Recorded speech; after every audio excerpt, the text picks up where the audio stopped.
to go? Who do you think gonna raise the kids? Who do you think gonna clean the house? So stupid Abe had to think about it, and guess what they came up with? They came up with a whole set of laws called the slave codes. And you know what they were? They were a set of laws to reinstitute slavery. Let me tell you what they were. There was the vagrancy law. A vagrant was any person who wasn't fully employed and didn't have a place of residence. You know who that was? The 4 million slaves who just found out they were free. As soon as they stepped up the plantation, you breaking the law, they locked you up. Wow. And as soon as they started that process, then they created what's called the convict lease program. You know what the convict lease program was? The convict lease program was a program that said once you were arrested and incarcerated, you could be leased back to the plantation. Sometime before your bed even got cold. Then they said, oh yeah, you want to vote? Sure, we got the literacy law. You know what that law was? The literacy law said that you could vote, but you had to first read this statement. If you read the statement, you were arrested. Why? Because the only way you could read it, if you know how to read it, was against the law. And so they had the legal system set up and designed to reinstitute chattel slavery. Now we got to fast forward. But we don't got a lot of time.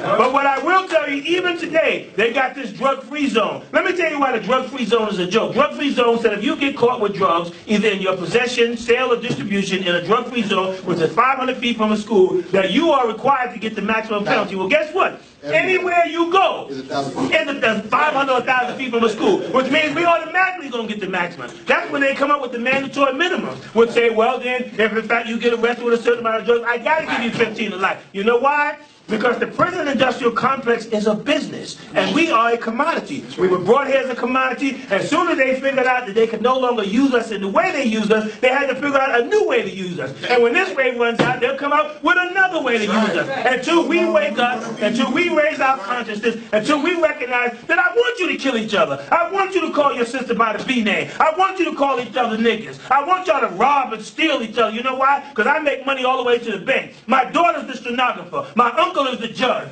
My nephew is the prosecutor. My cousin is the defense attorney. And my brother is the correction officer. My other cousin is the warden. And if you die and kill each other, I make the embalming fluid to bury your dead ass. And then on top of that, I build the coffin. So I'm making money across the board. So I don't want you to get conscious. I don't want you to be in the room teaching each other. I don't want you to raise your level of thinking. I want you to go out there and bang each other. I want you to go out there because when you do that, my son, who's not yet born, can have an education at Harvard.